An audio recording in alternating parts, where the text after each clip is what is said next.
Hey everybody, well, we are back from the holidays and we are getting back into all of the curriculum again. I want to be doing 2 lessons of social studies every week because the aim is to finish this textbook by the end of the year, by the end of March. And so let's get into it. Before the holidays, we were looking at lesson 3, the US Civil War and Reconstruction. Remember, the North were against the South. One of the biggest issues was slavery. The North were abolitionists. They wanted to end slavery. And they elected the Republican president called Abraham Lincoln. At that point, 7 states in the South seceded from the Union. That means they separated from the Union, and other states followed. These were states that had large populations of slaves, and the rich white landowners wanted to keep their slaves. If they could keep their slaves, then they'd be able to make a lot more money. So it was about economics, it was about slavery. Let's look at the questions in this book, in this chapter. So first, I would like you to look at pages 32 and 33. There's 7 statements with 7 key vocabulary at the top. How about at this point you pause the recording and try to match the vocabulary to the sentences.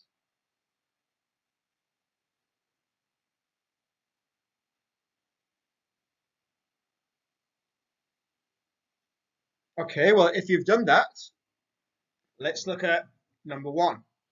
11 southern states left the what and formed the what. 11 southern states left the what and formed the what. Well, the answer is that they left the Union and formed the Confederacy. The United States of America and the Confederate States of America. In 1862, President Abraham Lincoln announced the Emancipation Proclamation. The Emancipation Proclamation set free all of the slaves that were in areas that were in rebellion, not in the whole of the United States. The Emancipation Proclamation did not set free any slaves that were in states that were still loyal to the Union, because Lincoln was afraid that those border states like Kentucky would leave the Union. But he did want to free the slaves in the South, in the Confederacy, because this would cause a big problem for the Confederate leaders. Number 3. What or who tried to persuade President Lincoln to end slavery? Well, the group of people that wanted an end to slavery were the abolitionists. Abolition means to abolish. Even free African Americans in the North suffered from, and the correct answer is discrimination. Even though they weren't slaves in the North, they were not allowed actually to do many things that the white people were able to do. And even today, there's a lot of discrimination.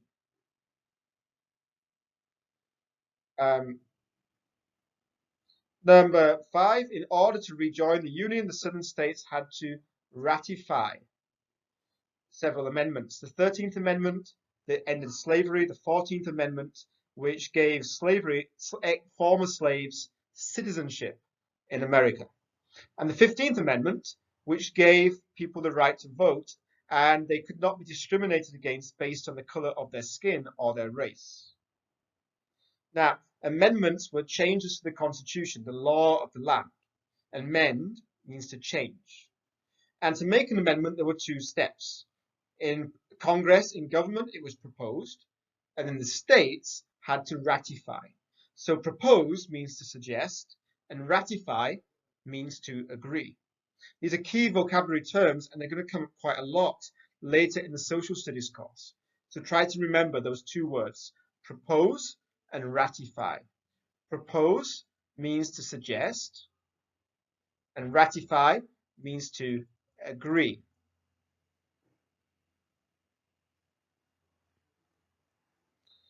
Now, number 6, Abraham Lincoln's major concern was with doing what? Well, he wanted to preserve the Union. He was mostly worried about the separation of states from the Union. And then finally, an example of a cash crop is tobacco. A cash crop is something that was grown to be sold. So tobacco, they grow huge fields of tobacco. The farmer's not going to smoke all of that tobacco himself. So he's growing the tobacco to sell to factories who are then going to package it and sell it to other shops. Another example of a cash crop is cotton. For making clothing like this, or to make longes, you can see longes, whatever you're making, clothing, longes, blankets, pillows, uniforms, it's made from cotton. So cotton is another example of a cash crop that was grown in the South.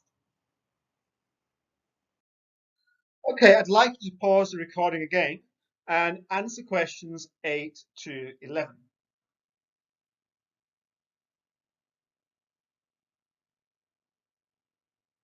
Have we finished? So why did plantation owners defend slavery? Well, plantations were large, they had large farms, they needed many workers, and slaves were free. I'm not going to write everything on here, but you can listen to me as I explain. So plantation owners, they had really large farms. They were growing cash crops. They had huge farms. It might be the size of like a Karen village sometimes. And if you have this huge farm, you need many workers. Now, if you need many workers and you're paying them money, that's going to take away a lot of the profit. So rather than paying them money, the plantation owner could allow them to sleep on the farm, grow a bit of food for themselves, and then when they sold the crops, they got more profit. So it was about economics, it was about money. Now, number 9. How did President Lincoln's quotation in the New York newspaper differ on the subject of slavery from how the article discusses slavery and the Civil War? Well, Lincoln said his number one priority was to preserve the Union. The rest of the article, or the chapter, is focused on abolishing slavery and helping to end slavery in the whole of America. So we've got two things here. We've got the end of slavery, that's the priority of the abolitionists, but we've got preserving, protecting the Union, and that was the priority of Abraham Lincoln. Number 10, how was the 15th Amendment directly connected to the 14th Amendment? Well, the 14th Amendment gave slaves the right to be a citizen, former slaves, the right to be a citizen. The 15th Amendment said that people could vote. There could not be discrimination in voting laws based on the color of somebody's skin or on their race. Now, you could not vote if you were not a citizen. So making somebody a citizen prepared the country for allowing the former slaves to have the right to vote. So it was a stepping stone. First, no slavery, then they become citizen, then they get the right to vote. How did the Union military change after the Emancipation Proclamation? More slaves joined. In the beginning, they were afraid to have slaves in the military because they thought those borderline states might disagree and they might be pushed towards the Confederacy. But after the Emancipation Proclamation, many slaves from the South ran away to the North and then they joined the Union Army. So the Union Army got bigger because many slaves escaped from the South and joined the Union Army. Now, I want you to pause the recording again and complete question 12, 13, and 14 in your textbook. Try and take about 6 to 8 minutes to do this. All the answers can be found in lesson 3. Pause the recording now. Question 12 says, what would the author's viewpoint on Reconstruction likely have been if the author had been living in the South during Reconstruction? So this is asking you to imagine, what would a person who lived in the South during the Reconstruction think about Reconstruction? Now, when we're asked for viewpoints, it doesn't matter if it's science or social, when we're asked for a viewpoint, the first thing we can look at is positive viewpoint or negative viewpoint. And look at the answers, A, B, C, D. Try to divide these into positive and negative answers. So A, the author would likely have felt Reconstruction was needed for the North but not the South. So this is a little bit positive in the North, but a little bit negative because of the South. B, the author would have been very angry about Reconstruction. This is very negative. C, the author would have been very supportive of Reconstruction. This is going to be very positive. And the author would have felt that Reconstruction was important. Again, that's a positive word. So now I know that there are two positive answers, one negative answer, and one answer that is part positive, part negative. So now I go to the passage and I think, what did people living in the South think about Reconstruction? And when I find out if it was positive or negative or half and half, then I can find my right answer. So this was one of many conditions placed on the former Confederate States by the federal government.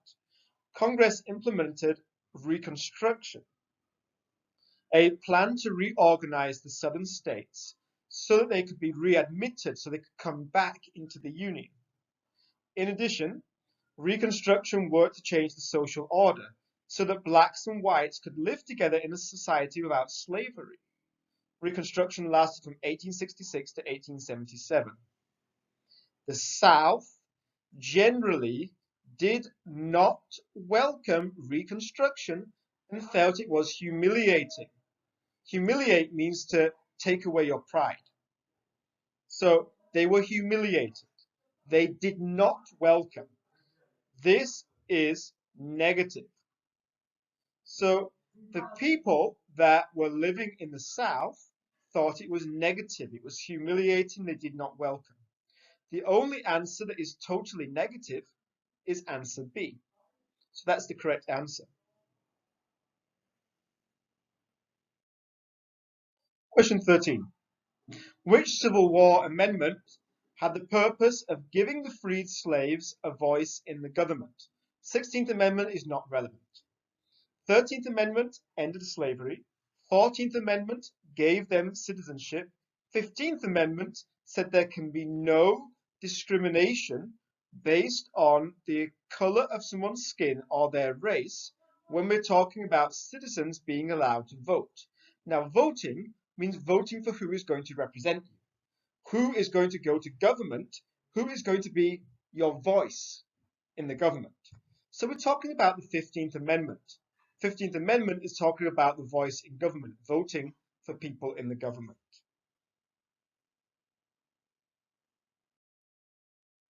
Question 14. What best describes the Industrial Revolution? Was it a movement from the urban, which means the city, to the rural, which means the village? Were people moving from the city over to the village? Or was it from agriculture to manufacturing? Was it from cash crops to crops for personal use? So instead of growing tobacco, just growing a few vegetables for yourself? Or was it from slave labor to indentured servant labor? Well, in the North, many people were leaving their farms to become factory workers. There was a shift from agriculture to factories and machinery, and this was known as the Industrial Revolution. So that movement of people away from their villages, instead of, for example, making clothing by, weaving it on their machines at home like you do in the Karen state, they would go to a city, and they might go to New York, where there would be textile mills, and they would use big machines to make thousands of pieces of clothing at the same time. So there was this movement away from villages to the city life. Less people were growing vegetables for themselves. Less people were doing agriculture. People were starting to go and work in factories. They were using machines. Industry means factories and machinery. So the correct answer is answer B.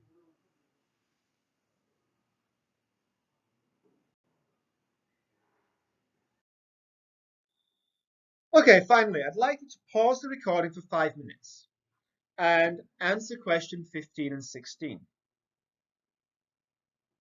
Pause the recording now.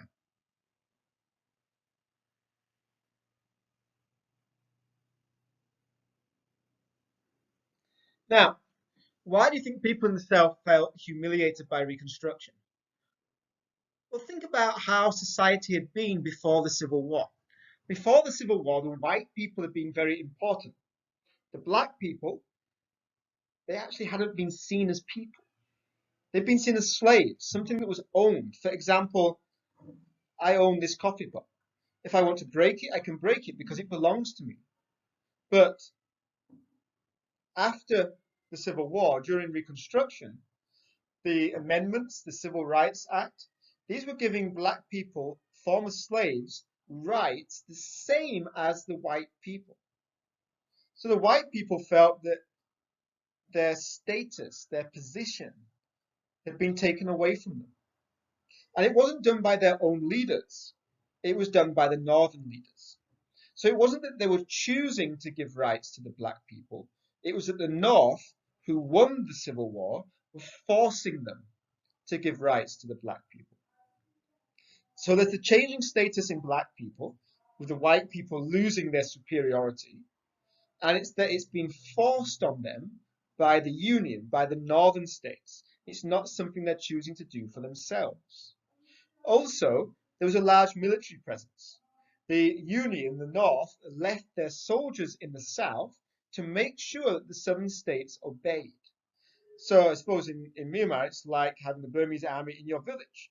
You don't like it because it's seen as an invader. And the same in America. The Northern Army was staying in the southern states, and so they had no power to take care of themselves. So they felt humiliated.